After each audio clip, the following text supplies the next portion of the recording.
Morning, everybody. Thank you for joining us. Hope everyone is having a nice Sukkot. We are on chapter 33, verse 1. Chapter 33, verse 1, Parshas V'zos HaBracha. That's what we'll complete on Simchas Torah, God willing. This last section of the Torah, and it says, V'zos HaBracha, Asher Beirach Moshe Ishwa Elokim Es B'nai Yisrael.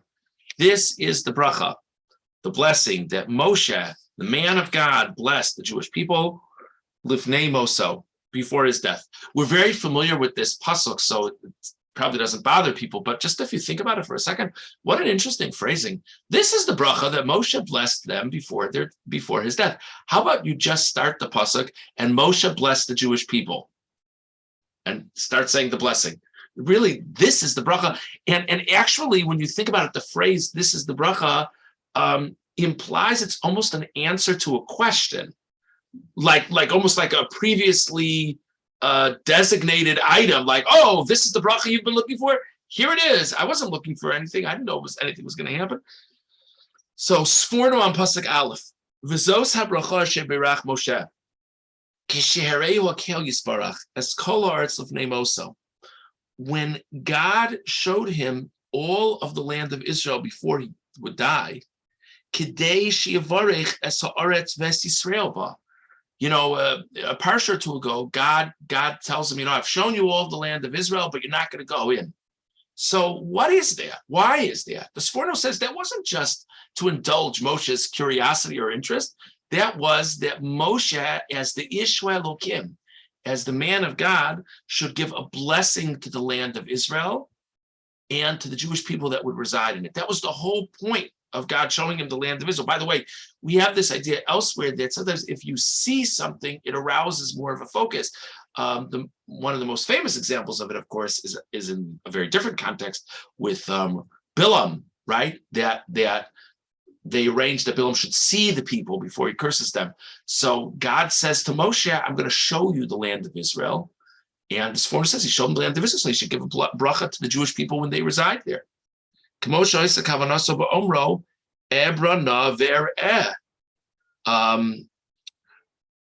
really interesting. So Moshe Rabbeinu, Parshas Voschanan, Moshe Rabbeinu says, I want to go and see it. So the way we normally understand the pasuk is this is Moshe Rabbeinu's last pitch to get in. Sforno says actually what he's really saying, according to Sforno, is he's saying, I want to see it so I can give them a bracha.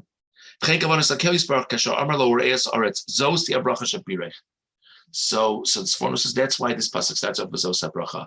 This is the whole reason why God showed Moshe the land of Israel in the first place, for these following brachos. Interesting thing to think about. Okay. Orachaim on pasuk Aleph. V'zos HaBracha. Tzarech lodas omro v'zos b'tosefes vav b'tchilas inyan. He has a different issue. Why does it say v'zos HaBracha and this is the bracha, right? Besides the fact that your English teacher always told you don't begin a sentence with and, but this is Hebrew, so that's not a problem. But even in Hebrew, at least biblical Hebrew, the vav is generally understood to be a connector to something earlier. So I posed the question to you before more about the word zos, this, but Orachaim is interested in the letter vav. He says, I don't know what you need this whole pasuk for.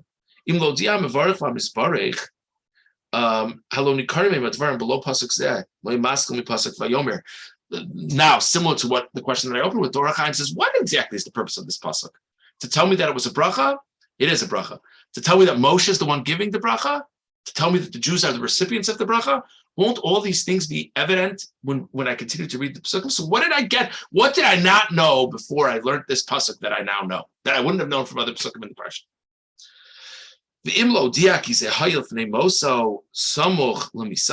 Maybe the intent is that we should know that he gave the bracha right before he passed. That's actually what Rashi says. We're not seeing it inside, but Rashi says that it's emphasizing that this is the time to do it. It's before he's dying. Says the Or HaChaim. Let me ask you a question. If we wouldn't have had this introductory pasuk in the parsha, and we would have just had the rest of the parsha, and I would have asked you, when in Moshe's life do you think this happened? Isn't it obvious that he's on the verge of death?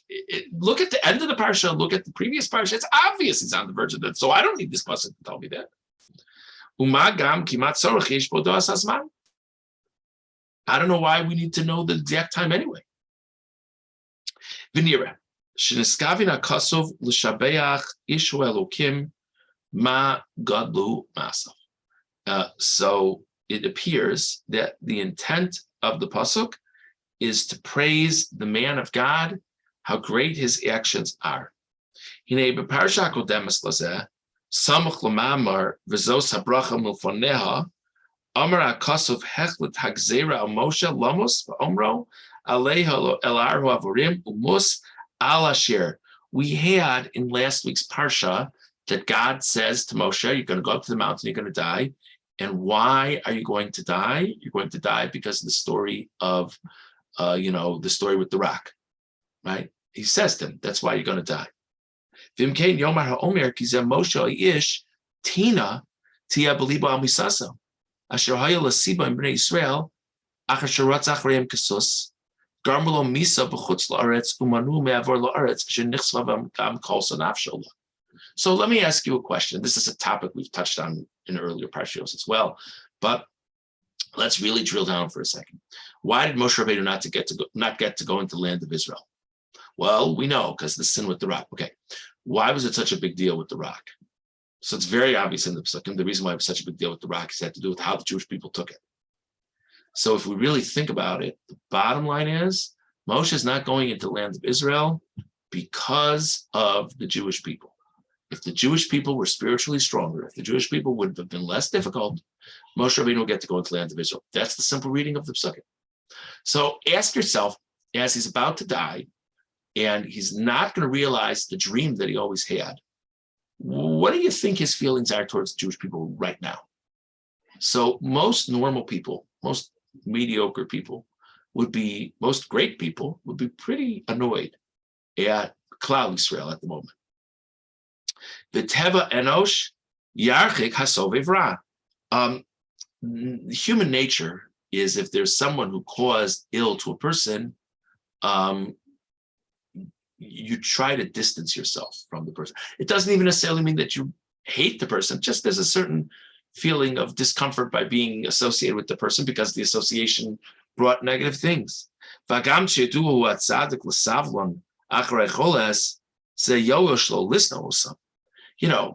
to yourself, well, a tzaddik, a righteous person, isn't going to hate them. He says that's true. A tzaddik wouldn't hate them. Aval kurvas halev him nimnas al kopanim. Even if a tzaddik wouldn't hate them, at this moment, you go up to Moshe Rabbeinu and say, so Moshe Rabbeinu, on a scale of 1 to 10, how do you feel about the Jewish people? What most people, are you kidding? This is the reason I'm not going in. I don't hate them. No one's perfect, but I'm not overflowing with affection for them at the moment. That's how most great people would be. Therefore, God puts in this pasuk, and God testifies about the righteous person. It's not only that he didn't hate them, nor distance them from his heart. Od lo zos abracha.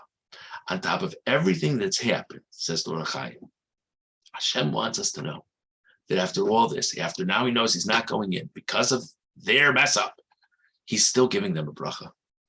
L'zeh omar v'zos b'tosefes vav l'hoyer geter hakodem she'istovev me'amamer hasamoch. That we should make the connection. Think of everything that's been told recently to Moshe Rabbeinu, and even so, he's still ready to give them a bracha. And that tells us how he was as a leader, and maybe more importantly, how he was as a human being. That he still felt this great affection for the Jewish people, despite his circumstances in life. And that's a very interesting pshat. Okay, let's go on to Pasuk Daled. A very famous Pasuk. Excuse me. Torah tziva lanu Moshe. Moshe instructed us with Torah. Morasha kilas Yaakov. This is an inheritance for the congregation of Yaakov. Okay, Ramban and Pasuk Daled. Torah tziva lanu Moshe. Hatam. Sheyisa tamid v'yomar Torah tziva lanu Moshe. The idea is that a person should always be inclined to say and reflect that the Torah was given to us by Moshe, V'tiyeh morasha l'kilas Yaakov, and this should be an inheritance for the congregation of Yaakov, kiladoros olam, for all generations. Kol b'nei Yaakov yirashua v'yishmeru rosa. All the descendants of Yaakov, all the Jewish people, will inherit it and observe it. Kilo sishachach mipizara. It will not be forgotten by the Jewish nation. So this is something that we always need to understand and reflect. The connection, A, the connection of the Jewish people to the Torah, and B, the assurance that the Jewish people have that we'll always have a connection to it. V'dar shirabu seinu, shelo omer morasha beis Yaakov, ozera Yaakov. The rabbis make a point of the fact that it doesn't refer to us as the house of Jacob or the offspring of Jacob. The Amar Kilas Yaakov. It says the congregation of Yaakov. It's a strange word when you think about a nation. What we are more than anything else is we're a family. We're one big family. So you wouldn't think of the word of Kihila. Kihila is a grouping of people. You would think of something more personal. The household of Yaakov, the offspring of Yaakov. Rames Shikalu Rabim Aleim. This, by the way, is when a congregational rabbi is supposed to say, because all congregations are really one big happy family. That's what you're supposed to say at this moment. But let's go on with the Ramban. Rames Shikalu Rabim Aleim V'tia Torah L'Olam Morosh Yaakov L'Chol Hanikolim Alav. Fascinating. Ramban says, you know what it alludes to by the fact that it says Kihilas Yaakov? There will be other people along the way who will join. And Torah will be an inheritance for them as well. It will be for the family of Yaakov and for all the people who join with them down the road. You know who that refers to? Himagerim, converts. Hanilvim al Hashem l'sharso v'nispuchu al beis Yaakov, the ones who attach themselves to God to serve Him. V'nikru kulam kilas.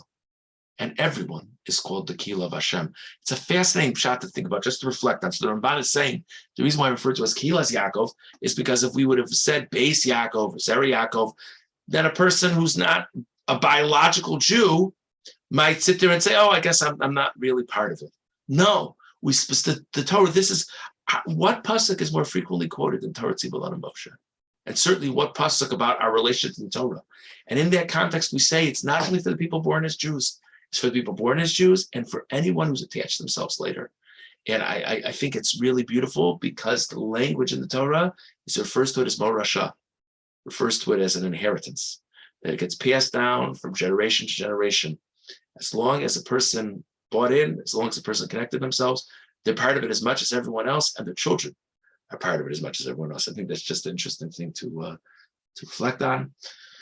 So we discussed this morning the Sforno and the Orach Chaim regarding Vizos HaBracha, like what the connection is between this bracha that Moshe gives and the earlier psukim.